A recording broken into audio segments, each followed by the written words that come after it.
নমস্কার বন্ধুরা, আজকে আমরা একটা ইলিশ মাছের রেসিপি নিয়ে চলে এসেছি।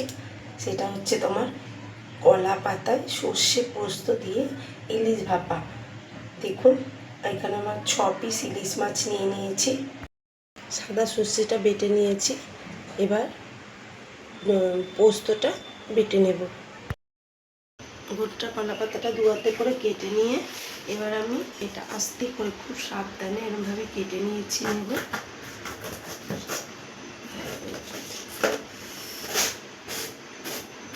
এরকমভাবে কেটে নিলাম। এবার যে কলা পাতার যে মোটা শিরাটা আমি আস্তে আস্তে খুব সাবধানে কেটে নেব, যাতে পাতাটা ফেটে না যায়।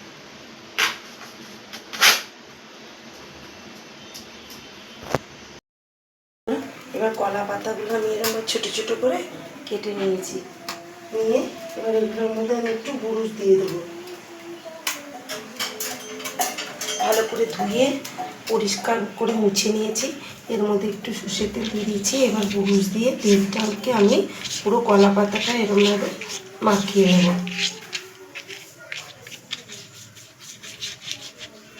এরকমভাবে প্রত্যেকটা পাতা আমি মাখিয়ে নেব।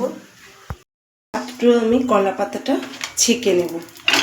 একদম মিডিয়াম আঁচে দিয়ে কলা পাতাটা আমি ছেঁকে নেব। এইভাবে সব কটা কলা পাতা আমি ছেঁকে নেব। এইভাবে আমরা 4টে পাতা তেল মাখিয়ে ছেঁকে নিয়েছি। 4টে পাতা তেল ছাড়াই ছেঁকেছি। এখানে 3টে ছাঁকা আছে আর 4টে তেল ছাড়াই ছেঁকে নিয়েছি।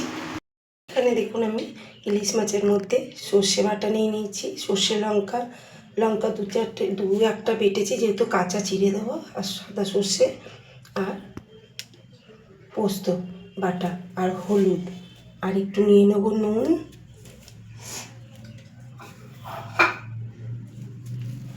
নিয়ে নেবো অল্প পরিমাণে সামান্য একটু চিনি, যেহেতু স্বাদ ও কালার দুটোই আসবে। আর নিয়ে নেবো একটু কাঁচা তেল, সর্ষের তেল দিয়ে এটাকে ভালোভাবে আমি মাখিয়ে নেব। মাখিয়ে কিছুক্ষণ রেখে দেবো, 5 মিনিটের মতন।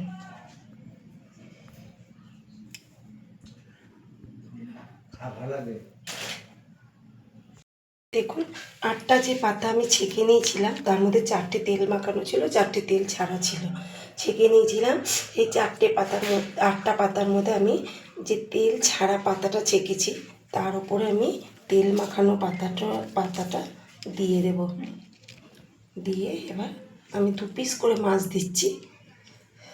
আপনারা 1 পিসও দিতে পারেন। যেহেতু আমার পাতাটা খুব একটা বড় করিনি, তাই আমি 2 পিস করেই মাছ দিচ্ছি। পাতাটা আমার মুড়তে এবং ভাজতে সুবিধা হবে।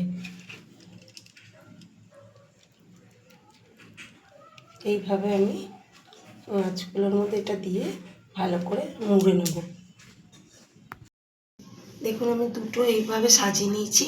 তার উপর দিয়ে দেবো 1টা করে কাঁচা লঙ্কা চিরা আর সামান্য পরিমাণে একটু সর্ষের তেল। আমি অল্প দেবো, যেহেতু আগে এখানে সর্ষের তেল দেওয়া ছিল। দিয়ে এবার এটাকে আমি ভালো করে মুড়ে বেঁধে নেব।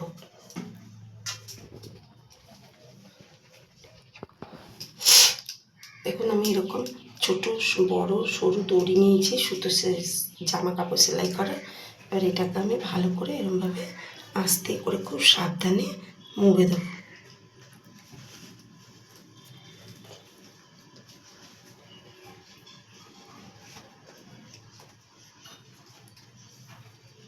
এরকমভাবে খুব সাবধানে আমি মুড়ে সুতোটা দিয়ে বেঁধে নেব।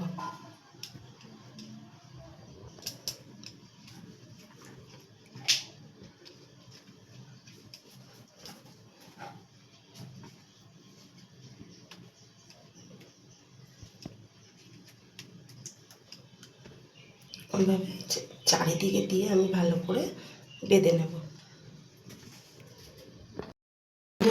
এইভাবে আমি 2টো করে মাছ, আমার 6 পিস মাছ ছিল, একটার মধ্যে 2টো করে ঢুকিয়েছি, যেহেতু তাই আমার 3টে হয়েছে, 3 পিস পাতা হয়েছে। এবার এটাকে আমি সুন্দর করে বেঁধে নিয়েছি। এবার দেখুন, আমার ভাতের মধ্যে কেমন ভাপা দিই, আমার ভাতও হবে প্লাস মাছটাও হবে, একসঙ্গে 2টো কাজ হবে। আমরা এই হাঁড়ির মধ্যে চাল ধুয়ে ভাত বসিয়ে দিয়েছি। এবার আমি এর মধ্যে একটা ঝাঁঝরি থালা নিয়েছি, যেহেতু হাঁড়ির মুখটা ছোট, তাই আমি ঝাঁঝরি থালার মাঝখানটা দিয়ে আমি 3টে বসিয়ে দেবো পাতা। একদম মিডিলে বসাবো মাঝখানে, যাতে ভাপগুলো এর মধ্যে লাগে। এবার আমি এটাকে ভালো করে ঢেকে দেবো। এইভাবে ঢাকার পর আঁচটা কিন্তু একদম কমিয়ে দেবেন, না হলে ভাতের ফ্যান পরে গ্যাস নিভে যাওয়ার ভয় আছে। তাই দেখুন আমি আঁচটা কতটা কমিয়েছি, দেখুন একদম কমিয়ে দিয়েছি আঁচটা। তার ফলে কি ভাতটাও হতে থাকবে, ভাপে মাছটাও হতে থাকবে। 15-20 মিনিট পর গ্যাসটাকে বন্ধ করে এরকম ভাপে প্রায় 5-10 মিনিটের মতন বসিয়ে রাখবো। বেশিক্ষণ বসাবেন না, 10 মিনিট বসালে আবার ভাতটা একটু শক্ত রেখে তবেই বসাতে হবে, তাহলে ভাতটাও গলে যাবে না, মাছটাও ভাপা হয়ে যাবে। ভাপা দেখুন গরম, এটা এইভাবে আমরা এটা